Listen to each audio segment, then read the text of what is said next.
নমস্কার, আমি শ্রেতা আর এই হচ্ছে আমার চ্যানেল মিডি স্টেবল। আমার চ্যানেলের নতুন একটি ব্লগে আপনাদের অনেক অনেক ওয়েলকাম। আপনারা সবাই কেমন আছেন? আশা করি আপনারা সবাই ভালো আছেন, আমরাও ভালো আছি। আজকে হচ্ছে রথ, তো সবাই মিলে বলুন জয় জগন্নাথ। আর এদিকে বৃষ্টি হচ্ছে, আমরা আজকে বেরোচ্ছি। আমরা আসলে রথ দেখতে বেরোইনি, আমরা বেরিয়েছি মেজো মাসিমণির বাড়ি যাব, মানে আমার মেজো মাসি শাশুড়ির বাড়ি। আপনাদেরকে দেখিয়েছিলাম, সেখানে একবার গিয়েছিলাম লক্ষ্মী পুজোর সময়, একটা ব্লগ বানিয়েছিলাম, আপনাদেরকে দেখিয়েছিলাম, সেখানে আমরা গিয়েছিলাম। তো সেখানেই যাচ্ছি, সেটা খুব অন্যরকম সময়ে গিয়েছিলাম, বেশ সুন্দর ওয়েদার ছিল। তো আজকে বৃষ্টি পড়ছে, বৃষ্টির মধ্যে আমরা বেরোচ্ছি। আসলে মাসিমণির বাড়িতে একটা আম গাছ আছে, তাতে অনেক আম হয়েছে, পাড়া প্রতিবেশী সবাইকে দেওয়ার পরও বলে অনেক আম রয়েছে। তো বলছিল যে কেউ যদি আসে তাহলে আম পাঠিয়ে দেবো। তা আজকে যেহেতু রবিবার আছে আর রথের জন্য বেশ বিকেলটা একটু কোথাও বেরোতে ইচ্ছা করছিল, কিন্তু বৃষ্টি পড়ছিল, তো রিকু গাড়ি না নিয়ে বেরোলে কোথাও বেরোতে পারতাম না।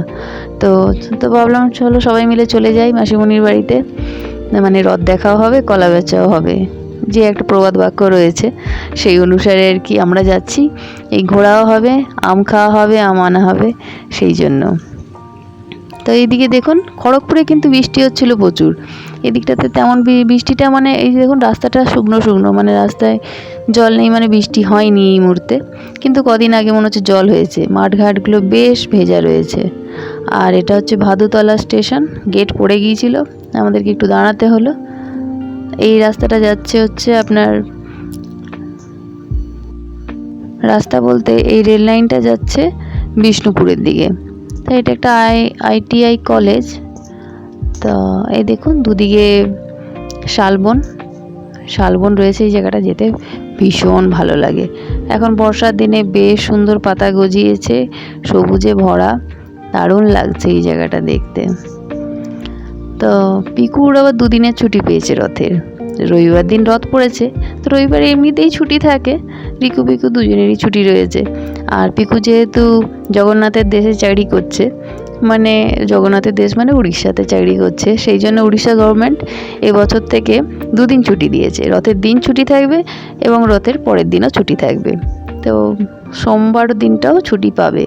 তো বেশ ভালো লাগছে, দুটো ছেলে বাড়িতেই আছে, একসাথে আমরা বেড়াতে বেরিয়েছি, ভীষণ ভালো লাগছে, আর ওয়েদারটাও বেশ ফুরফুরে আছে।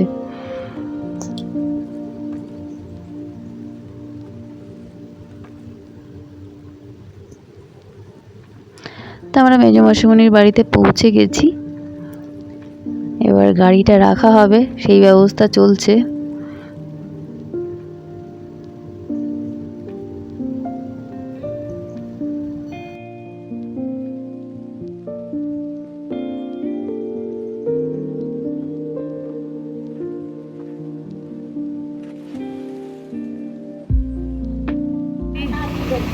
ডাকো ডাকো সর্বানিদিকে ডাকো, সর্বানিধি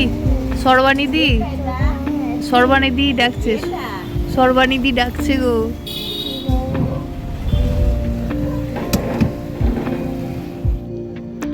গিয়েই আমি টপ করে ছাদে চলে গিয়েছিলাম, ছাদ থেকে দেখি পাড়াটা কেমন দেখতে, কারণ এর আগের বারে যখন আমি এখানে এসেছিলাম মাসিমণির দেশের বাড়িতে গিয়েছিলাম, তো সেখানে অন্যরকম ছিল, সে দিনের বেলা থেকেছি, সব দেখেছি, কিন্তু এই বাড়িতে আমি রাত্রিবেলা ফেরার পথে একবার রাত্রিবেলা ঢুকেছিলাম, তো আশপাশটা দেখা হয়নি।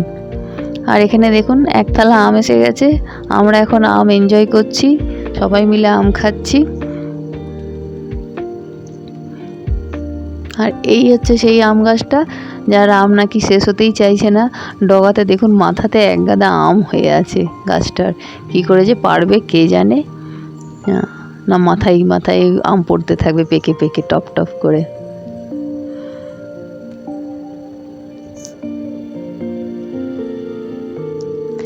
মাসিমণির বাড়িতে এসে একটা বিপত্তি হলো, কারেন্ট নেই।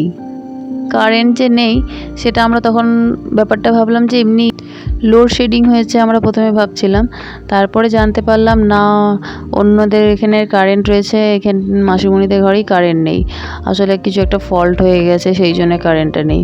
তো যেহেতু কারেন্টটা নেই সেই জন্য আমরা খুব বোর হচ্ছিলাম ঘরে বসে বসে, আর মিলু এখানে খেলাধুলা তার করে যাচ্ছিল, সে তার মতন, আনন্দে খেলাধুলা করে যাচ্ছে, দেখতেই পাচ্ছেন।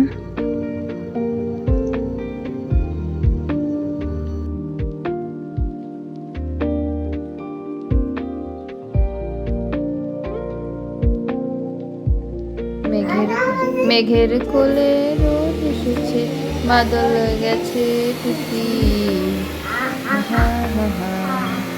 মেঘের কোলে রোদ এসেছে, বাদল গেছে টুটি, বলো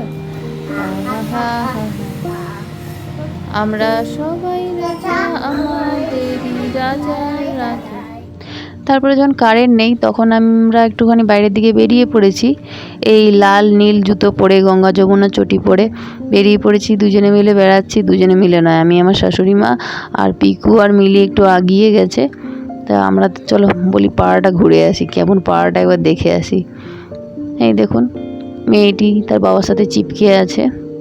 পিরাকাটা সুস্বাস্থ্য কেন্দ্র, চারিদিকটা ঘুরছি বেশ ভালো। দেখুন বাড়ির সাথেই না বাজার, বাজার বাড়ির সাথে থাকলে খুব সুবিধা হয়।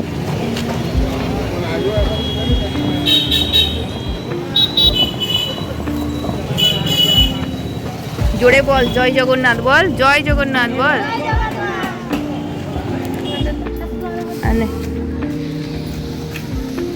নানু বল জয় জগন্নাথ, বলো জয় জগন্নাথ, জোরে বলো জয় জগন্নাথ, জয় জগন্নাথ।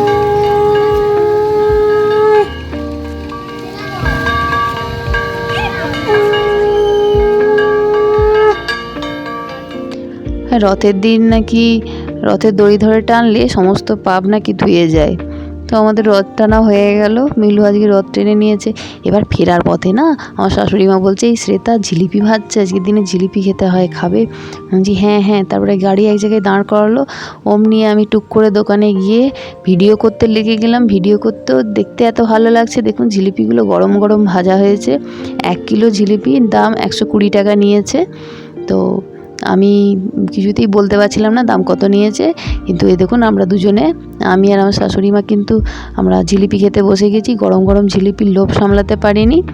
1 কিলো জিলিপি, সেটা রিকু দেখে হাসছিল, পিকু দেখে রেগে গেছে, আর আমার শ্বশুরমশাই দেখে চমকে গেছে, আর আমরা খাচ্ছি। তো আজকের এই ব্লগটা এখান পর্যন্তই। রথের দিনে আমরা আজকে জিলিপি খেতে খেতে বাড়ি ফিরছি। তো আপনাদের সাথে আবার দেখা হবে নেক্সট একটা ব্লগে। ততক্ষণ পর্যন্ত টাটা বাই বাই। সবাই ভালো থাকবেন, সবাই সাথে থাকবেন, পাশে থাকবেন, এইভাবেই আমরা এগিয়ে যাব।